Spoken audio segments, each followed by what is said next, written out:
programa que você ouve agora é uma produção da Central 3.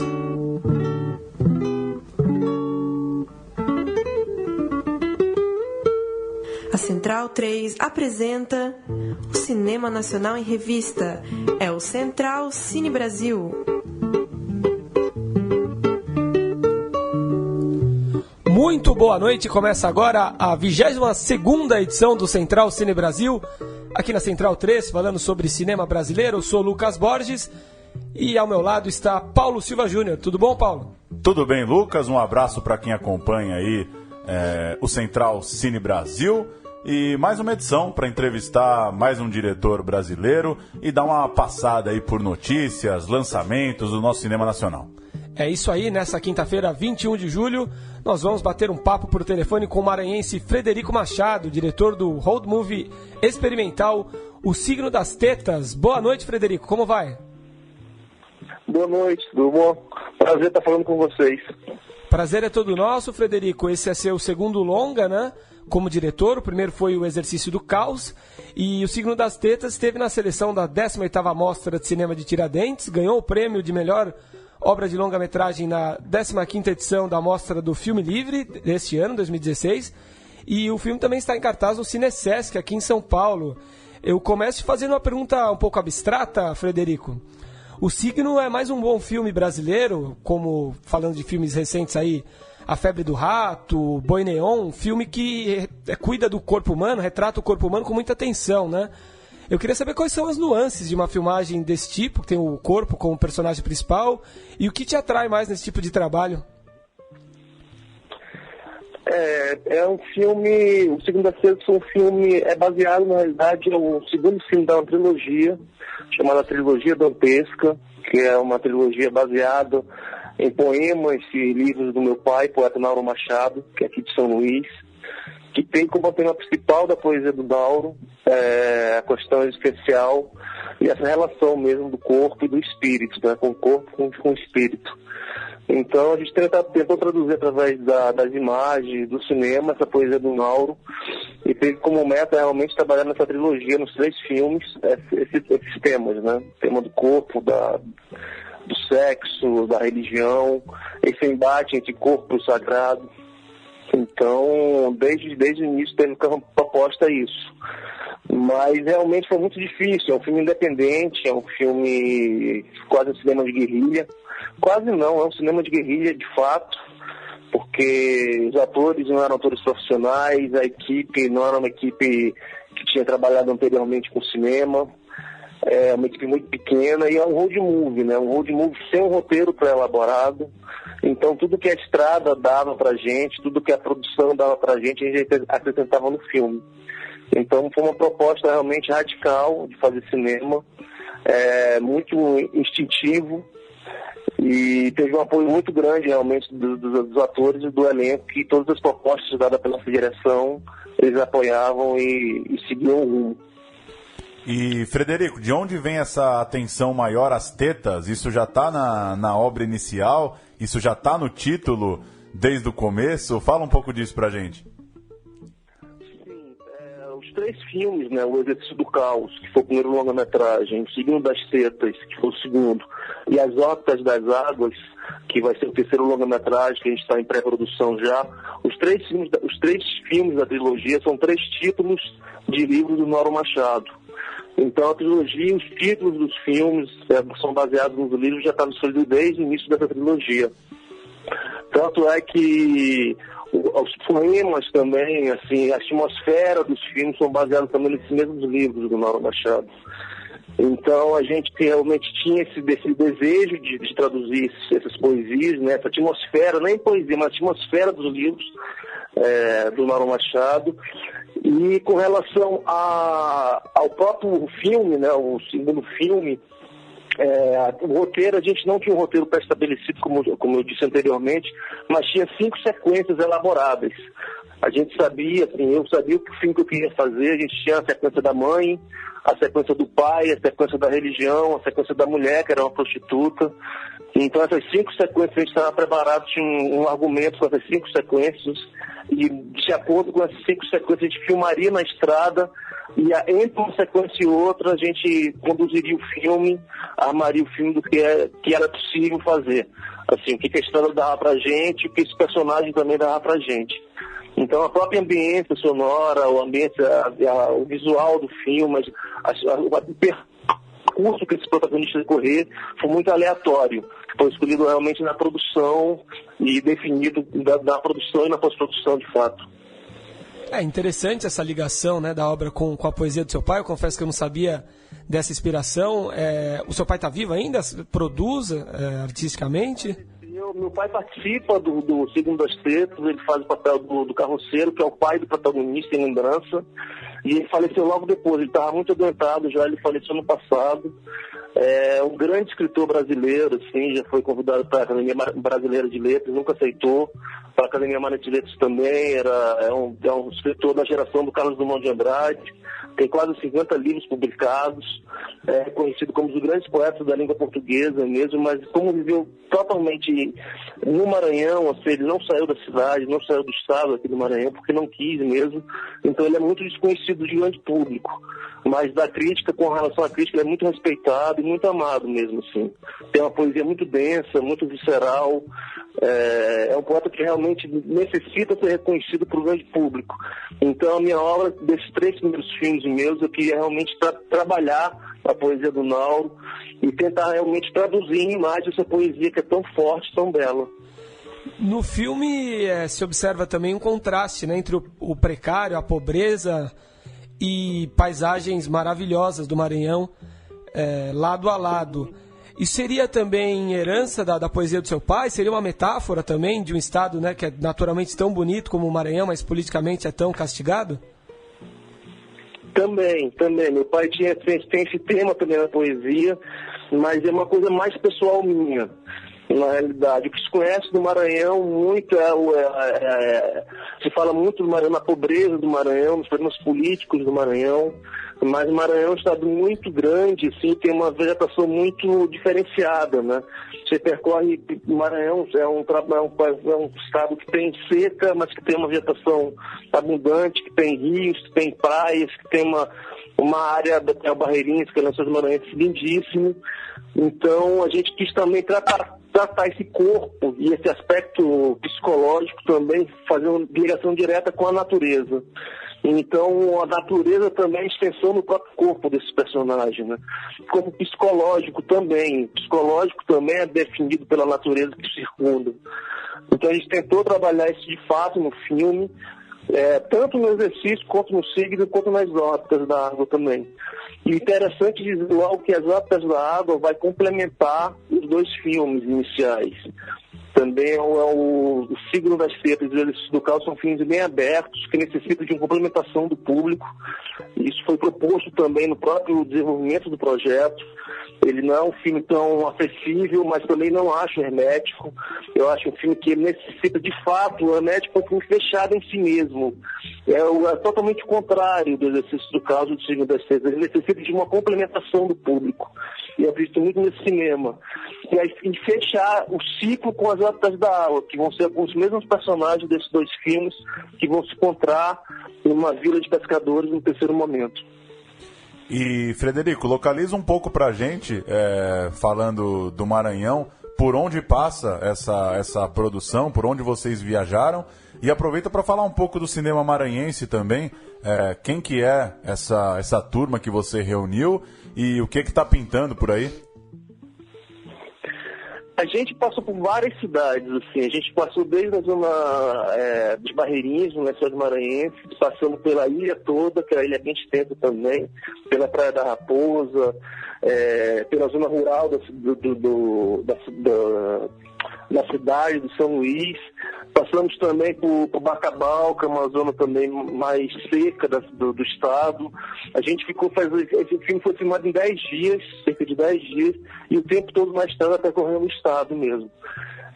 E quem me acompanhou foi uma equipe muito guerreira mesmo, como eu disse antes, uma equipe pequena, foram 7 pessoas na equipe apenas, e um ator, 2 carros circulando esse estado, e eram compostos pelos alunos da nossa escola. A gente tem uma escola aluno de cinema, que é uma escola de cinema autoral aqui no estado, que a gente abriu um ano e meio atrás, mais ou menos, e realmente a equipe foi justamente esses próprios alunos que estão tendo experiência agora com cinema e que resolveram me acompanhar.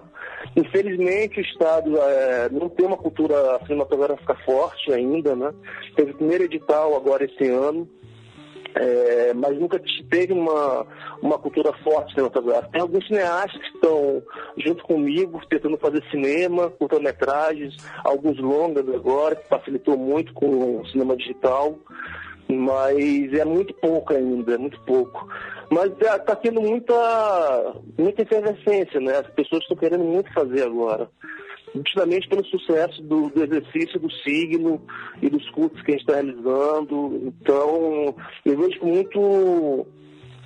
muita esperança esse novo momento do cinema maranhense, porque é um cinema também que poucas pessoas conhecem e é uma região que é pouco explorada ainda, imageticamente, no cinema brasileiro. O cinema pernambucano é muito forte, o cinema cearense é muito forte, o cinema baiano é muito forte, isso falando das regiões aqui do Norte e do Nordeste, né? O cinema amazonense também é forte, mas o cinema maranhense tem muito para dar ainda, justamente porque ainda não nasceu de fato. Então é um cinema que pode crescer muito ainda. Além da escola Lume, também tem a produtora Lume, né? Que é responsável pelo filme, inclusive, né? Não é isso? Isso, a Lume Filmes, ela começou como produtora em 2000, eu morei em São Luís, eu morei no Rio de Janeiro durante minha adolescência, nasci em São Luís, mas eu mudei para o Rio de Janeiro e voltei para São Luís para fazer um curta-metragem em 97, que foi o Litania da Velha, e a partir daí eu comecei a ficar em São Luís e resolvi abrir a produtora em 2000. Já vão ser quase 17 anos, né? 16, 17 anos já, que eu tenho a produtora Lume Filmes com o intuito de fazer cinema autoral, numa cidade que não tinha cinema, nem comercial, nem autoral, né? Uhum. A gente conseguiu arrendar um cinema, um Cine Praia Grande, começamos como exibidor, junto com a produtora, fizemos festivais internacionais, que veio muita gente que é competente, de qualidade. Tivemos um respeito muito grande da distribuidora, de várias distribuidoras do Brasil que passavam filmes no Cine Praia Grande. Conseguimos em 2006 abrir a distribuidora Lume Filmes, que era outro sonho da gente também. E até o momento já distribuímos quase 300 filmes no mercado de home video brasileiro. E a partir daí foi se desenvolvendo mais a possibilidade de fazer cinema independente, né? Produções independentes. Os 2 filmes que a gente realizou, os 2 longas-metragens, são totalmente independentes. Eles não têm recurso de fundo setorial, não têm recurso de editais, de patrocinadores, de empresas. Foi todo bancado realmente pela Lume Filmes. Através desses nossos trabalhos tem quase 18 anos, né? Que envolve justamente a produção, a distribuição, a exibição, que envolve a exibição Cine Praia Grande, o Cine Lume, que a gente abriu, e o Festival Internacional de Cinema também, que a gente fez durante 3 anos na década passada e mais 3 nessa década. Então é um esforço muito grande, é uma paixão muito grande que a gente tem com esse cinema autoral, com esse cinema independente, com esse cinema de guerrilha, com cinematografias diferentes também do que costumado ver no Brasil. Eu particularmente sou apaixonado por cinema polonês, por cinema tcheco da década de 60, cinema oriental. E eu espero realmente com a Lume, através dos meus projetos, através dos projetos da distribuidora e da produtora, tentar fazer esse cinema ser mais visível no Brasil. Bacana, e além de dominar esses processos dos seus filmes, você ainda assina o roteiro, né, a fotografia também dos seus 2 primeiros filmes, não é isso? Isso, a gente, por não ter uma equipe forte, ainda não ter tanto recurso também para contratação de uma produção, de uma equipe mais forte, mas o sonho da gente é fazer um filme com o mínimo de recurso, né? Eu acredito muito nesse tema de guerrilha também, mas eu acho que tem que ter um meio termo nesse esforço da gente. A gente assina por não ter condições de fazer uma produção mais elaborada a longo prazo. Então a gente tenta se adaptar com o que a gente tem e tentar fazer o do melhor possível com o que a gente tem. Os 2 filmes estão extremamente simples, né? São extremamente pequenos, não é um filme de produção de médio porte, são muito pequenos, assim, a produção, mas eu acredito muito nessa possibilidade também, mesmo sendo pequenos, desses filmes estarem chegando a um público que os aceite, que os entenda, que isso faça crescer mesmo, né? Então a gente tenta fazer um cinema de fato verdadeiro. Acho que dá para dizer que você é um pioneiro, talvez, aí, além de porta-voz, um pioneiro do cinema maranhense, né, Frederico? Eu não gostaria de falar isso, sim. Tem muita gente na década de 70 que fazia cinema aqui no Maranhão. Tem o Murilo Santos, que é um grande fotógrafo, tem o Euclides Moreira, que trabalhou com o Festival Grande C, década de 70, de 08 aqui no Maranhão. Mas são poucos, de fato, assim, que infelizmente, por conta da dificuldade naquele período, né, de exibição dos filmes mesmo, de distribuição desses filmes maranhenses, e elas ficaram muito restritos aqui no estado, né, na cidade de São Luís, no estado do Maranhão, e passaram em alguns outros poucos festivais. Eu acredito que eu seja talvez o realizador maranhense que tenta tendo mais visibilidade, né? Assim, que teve mais visibilidade na década passada e conseguindo fazer esses longas-metragens. Mas não quero ser sozinho, né? Eu quero realmente que o cinema maranhense cresça como um todo e que surjam, de fato, outros realizadores também que possam me ajudar nessa batalha de criar um cinema daqui no Maranhão. E para isso a gente tem a Escola Lume, né, também. A Escola Lume é um processo totalmente calculado, totalmente planejado, juntamente com a distribuidora, a exibição e a produtora, mas localizado no Maranhão para fazer, de fato, crescer essa indústria maranhense de cinema. E o filme teve e está tendo repercussão local também, Frederico? Falo isso porque a gente aqui em São Paulo bombardeado por tanta coisa, às vezes a gente está num lugar que acaba até sendo privilegiado em termos de circuito, né? Mas e em São Luís, ou mesmo em cidades do interior, as pessoas, o público em geral, tem reconhecido esse cinema maranhense também? Tem, por incrível que pareça, tem. Apesar de ser um filme até certo ponto difícil, né, por não ter tanta produção parecida com essa aqui em São Luís, aqui no Maranhão, e digo até no Brasil, assim, que tem a visibilidade, né, mas por incrível que pareça, sim, está tendo uma resposta muito boa, por conta de a gente ter essa possibilidade de ter 2 cinemas na capital, que são nossos, né, atualmente, que é o Cine Praia Grande e o Cine Lume, que a gente conseguiu abrir esse Cine Lume 2 anos atrás também. Então tem um espaço para exibir esse tipo de filme e esses nossos filmes. Tem uma abertura muito grande com a imprensa local também. E a gente está com um projeto, desde o ano passado, de levar os filmes que a gente acredita, não somente os nossos, mas os filmes independentes brasileiros, muitos deles brasileiros e alguns internacionais, o circuito do interior também. O circuito itinerante, que é outra coisa que a gente faz, exibindo em praças públicas, pelo interior do estado todo, filmes autorais. Então está tendo uma resposta muito grande, e é mais ainda esses 2 filmes da gente que são baseados nessa obra que eu disse do Mauro Machado, né? Que é um escritor também muitíssimo conhecido aqui na cidade. O povo era totalmente apaixonado pelo Mauro Machado, porque era uma pessoa extremamente simples, humilde, era alcoólatra até 80 anos, até no passado, uma idade que ele faleceu, né? Mas tinha um convívio muito grande com todas as classes sociais na cidade. Então é uma pessoa que convivia muito com o povo e com a classe média, com a classe alta também. Então as pessoas esperavam muito por esse filme sobre ele. Então, por conta disso, também ainda tem muita visibilidade.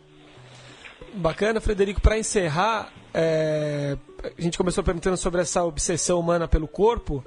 Queria saber de você quanto à procura por novos horizontes, né? Essa eterna busca do ser humano pela estrada também, que até gera um gênero de cinema, que é o road movie, né? Como mexe com você esse gênero e, enfim, suas impressões sobre esse gênero? Seu filme é um road movie que passa pela água, tem locomoção por carro, moto, bicicleta, enfim, várias formas de despegar a estrada, né? Isso. O Signo das Tetas é um road movie de fato, um road movie essencial, foi classificado assim, na realidade, realmente, né? Os meios de transporte que ele pega, esse protagonista pega inicialmente, era para revelar um pouco também do próprio ser, do próprio pensamento psicológico dele, mas não é uma obsessão também com o gênero road movie. O primeiro filme, O Exercício do Caos, é um filme mais centrado, ele não tem movimentos quase, é tudo passado de uma fazenda rural, no interior do Maranhão, decrépita também. O filme novo que a gente está fazendo é um filme de terror, é um filme de gênero, então eu quero trabalhar com todos os gêneros possíveis, assim, eu não me restringo ao road movie existencial, ou ao filme de drama apenas, mas o fato é que eu gosto mais de cinema autoral, e mais essas questões existenciais também, psicológicas. Eu gosto muito de trabalhar o personagem como um todo, e é isso. E em que etapa está o próximo filme, o terceiro filme aí da trilogia? O tempo não o da trilogia As Óperas da Água, a gente vai filmar ano que vem só. Eu acabei de filmar um trabalho há 3 meses atrás, que é o novo longa, é o terceiro longa, que não vai fazer parte da trilogia, que se chama O Tempo Envelhece Depressa, que é um filme com Buda Lira, que participou do Aquários, do Cleber Mendonça, e com Antônio Saboia, que trabalhou no Lobo Atrás da Porta, do Fernando Coimbra e do Lula, o Filho do Brasil. Então são 2 atores já que trabalharam anteriormente com cinema já, que é diferentemente desses 2 filmes iniciais meus, O Exercício do Caos e O Signo das Tetas, que era com atores não profissionais, que nunca tinham trabalhado com cinema, nunca tinham visto um processo cinematográfico. Então esse filme novo já é uma equipe mais requisitada, já mais profissional na área, e que se facilitou muito, né? Então esse filme está em etapa de finalização agora, a gente está terminando a montagem e mixagem de som e correção de cor. Eu acredito que até final do ano já esteja pronto para percorrer inicialmente o festival ano que vem, e no final do ano que vem ser lançado pela Luna nos cinemas também. E é um filme que tem um diálogo mais forte com o público também. A gente espera isso, né? Um filme que tem uma possibilidade de compreensão muito mais fácil diante do público. Maravilha, Frederico, muito obrigado pela sua atenção, parabéns pelo filme. Muito obrigado mesmo pelo espaço aí que vocês estão dando. É uma força enorme para o cinema brasileiro, essa possibilidade de conversar com o público, de falar um pouco sobre os filmes da gente, porque é uma realidade muito difícil, né? Assim, fazer um filme independente no Maranhão, um estado super carente de cinematografia, e ter essa possibilidade de ser visto, de ser discutido, de ser comentado, é fabuloso para a gente que tenta se expressar através do cinema. Valeu, Frederico, um abraço. Um abração, tchau. Vamos ouvir o trailer, então, né? Do filme que a gente acaba de comentar com o Frederico, e a gente volta depois com a história, o trailer, então, de O Signo das Tetas.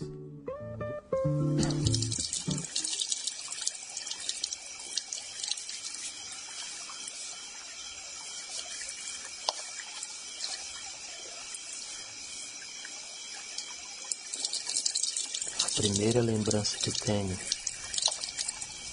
são das tetas de minha mãe. Me beija, meu filho. Me beija, filho meu. E traz essa boca de anjo para esses que te querem bem. Há muito tempo tive um homem. Parecia assim contigo. Era calado. Mas ele tinha medo. A história do cinema brasileiro. Vamos então com o nosso bloco de história. Começando esse bloco, a gente vai falar de José Eduardo Belmonte, que lança seu novo filme em circuito comercial nessa quinta-feira, dia 21 de julho. O longa Entre Idas e Vindas é uma comédia com Fábio Assunção, Ingrid Guimarães e Alice Braga. Nascido em Brasília, Belmonte começou na direção há pouco mais de uma década, com filmes bastante autorais. A estreia em longas foi com Subterrâneos, filme que abriu o Festival de Brasília de 2003, quando o diretor tinha apenas 33 anos. O filme seguinte, A Concepção, levou 2 prêmios em Brasília, de melhor trilha e melhor edição. Meu Mundo em Perigo, longa de 2007, também buscou troféus no Festival Candan, inclusive o prêmio da crítica para a melhor longa-metragem daquele ano. Se Nada Mais Der Certo, com João Miguel, Leandra Leal e Milen Cortaz, saiu da terra do diretor e foi eleito o melhor filme do Festival do Rio em 2008, além de melhor roteiro e também melhor atriz para a atuação de Caroline Abras. Depois vieram O Gorila, com Otávio Miller, Mariana Ximenes, Alessandra Negrini e Luísa Mariani, uma adaptação de um conto homônimo do premiado escritor Sérgio Santana. Na sequência, o diretor trouxe 2 produções que alcançaram mais público e tiveram lançamentos mais populares, numa nova fase de sua carreira. Billy Pig, uma comédia com Celton Mello, Grazi Massaferra, Milton Gonçalves Preta Gil e o parceiro de sempre, Milen Cortaz, levou cerca de 250 mil pessoas aos cinemas. Já Alemão é a produção mais vista do diretor, com Milen, Caio Blá, Gabriel Braga Nunes, Marcelo Melo Júnior e Otávio Miller. O longa narra a história de 5 policiais infiltrados no complexo do Alemão. Quase 1 milhão de pessoas foram aos cinemas, mas a repercussão aumentou com a exibição na TV Globo em formato de minissérie, exibição essa na TV em janeiro desse ano. Agora, entre idas e vindas, traz 4 amigas que trabalham no departamento de telemarketing e embarcam numa viagem de férias pelo litoral sul de São Paulo. Elas encontram pai e filho no meio do caminho, o garoto não sabe que está sendo levado para reencontrar a mãe. Quando o carro deles quebra, as meninas é que prestam socorro. E a turma, claro, acaba viajando junto e se conhecendo o melhor. Vale sempre recomendar os filmes aí do Belmonte. Gosto bastante de Se Nada Mais Der Certo, filme de 2008, passa rápido, hein? E O Gorila, assisti também num festival recente. Para quem gosta da obra do Sérgio Santana, bem interessante ver a adaptação de um conto famoso do Sérgio Santana. O Gorila é um personagem que fica ligando para mulheres, tentando caçar relações ali pelo telefone, e é uma grande atuação do Otávio Miller. Vamos ver agora o que vem, né? Como diz o texto, uma fase mais popular, né? Com Sim. Alemão. Dos trabalhos mais recentes dele, você gosta também? Te agrada? Billy Pig não. Alemão acho que tem coisas legais, ainda que muitas pessoas critiquem por já ser, né, esse padrão mais de Globo Filmes e tal, mas acho que tem coisas legais no filme. Os atores são muito bons, né, ainda que você possa criticar esse modelo de produção. Milen Cortaz, Caio Blá, são caras relevantes, e acho que Entre Idas e Vindas pode estar mais ou menos nesse caminho, assim, né, de ser um filme mais popular, né, uma comédia de estrada, talvez com algumas caricaturas, mas acho que com qualidade. Tem o trabalho do Belmonte ali que tem qualidade. Vamos ouvir o trailer então, Entre Idas e Vindas, estreando também nessa quinta-feira, 21 de julho. Vamos ouvir. Em que posso estar ajudando? Já é a quinta vez que eu ligo essa semana. Eu entendo. Vocês ficam me transferindo de uma pessoa para outra. Do CPF, Ninguém faz nada. Vou passar CPF. Faz o seguinte, eu vou estar passando o senhor para um outro setor, ok? Não. Vamos tomar um café? Você desligou? Pelo amor de Deus. Eu vou estar te encaminhando para a sala do castigo, hein?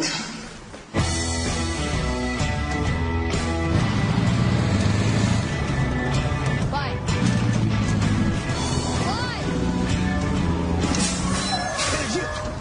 Que isso, garoto? Tá maluco? Pelo amor de Deus, atropelar a criancinha é infração grave. Como você chama? Benedito. Isso é nome de criança, gente. Será que vocês podem dar uma carona pra gente?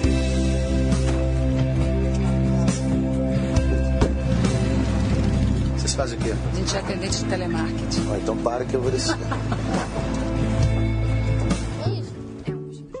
Vamos com as notícias, então, para fechar o programa de hoje. Foi aberto na noite dessa quarta-feira, dia 20 de julho, o 11º Festival de Cinema Latino-Americano de São Paulo, com cerca de 100 filmes representando 12 países da América Latina e do Caribe. A programação corre por Memorial da América Latina, Cinesesc, Centro Cultural Banco do Brasil, Cine Olido, Centro Cultural São Paulo e as unidades do CEL, além de debates marcados para o Centro de Pesquisa e Formação do SESC. A abertura foi com Mãe Só a Uma, filme de Ana Mulaer, que entra em circuito também nessa quinta-feira, dia 21. Outros filmes brasileiros inéditos na programação são Estopô Baiano, de Cristiano Burlan, Planeta Escarlate, de Delane Lima, Linha de Fuga, de Alexandre Stockler e Eu Te Levo, de Marcelo Miller. A programação vai até o dia 27 de julho e está lá no site festlatinosp.com.br. Gostou do novo da Mulher? Você que assistiu ontem, Paulo? Gostei menos do que do anterior. Acho que é um filme bem diferente, como inclusive ela disse pra gente aqui em entrevista. Acho que tem esse mérito, como ela falou na entrevista, como ela tem falado, de ser um filme pequeno, né? Resolve as coisas com um filme de baixo orçamento, de atores novos, né? Diferente do que ela buscou no Que Horas Ela Volta. Mas não sei, faltou alguma coisa assim para tocar de verdade.